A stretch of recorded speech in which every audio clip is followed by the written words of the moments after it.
NTR special షోలకి రేట్లు అడగడం కాదు, బయటకు వచ్చి మాట్లాడు అంటూ పవన్ కళ్యాణ్ ఎన్టీఆర్ గురించి చెప్పినట్టుగా సోషల్ మీడియాలో వార్తలు వస్తోంది. సో మొత్తానికి అల్లు అర్జున్ ఆర్మీ ఎక్కడికి వెళ్ళింది, సనాతన ధర్మం కోసం చావడానికైనా నేను సిద్ధమే అంటూ చెప్తున్నారు. కాబట్టి ప్రస్తుతం ఏ మతం ఏ కులం అని లేదు, మన హిందూ ధర్మానికి జరుగుతున్నటువంటి అవహేళన అపచారాన్ని చూసి సాటి హిందువు మాట్లాడకపోవడమే మన ధర్మాన్ని మనం తగ్గించుకున్నట్టు అవుతుందనేదే పవన్ కళ్యాణ్ అయితే ప్రశ్నిస్తున్నారు.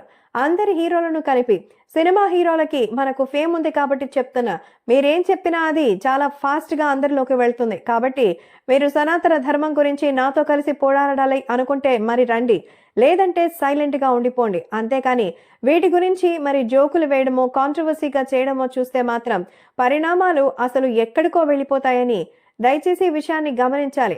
మరి నాకు మాత్రమేనా, మరి మనందరూ హిందువులం కదా, హిందూ మతాన్ని హిందూ ధర్మాన్ని కాపాడుకోవాల్సిన బాధ్యత మంది కాదా?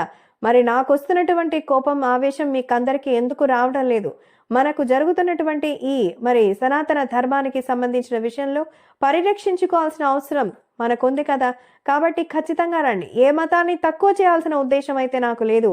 నేను హిందువుని గాని లేదంటే క్రైస్తవుడిగా ఏ మతానైనా సరే అంతే సమర్థిస్తాను.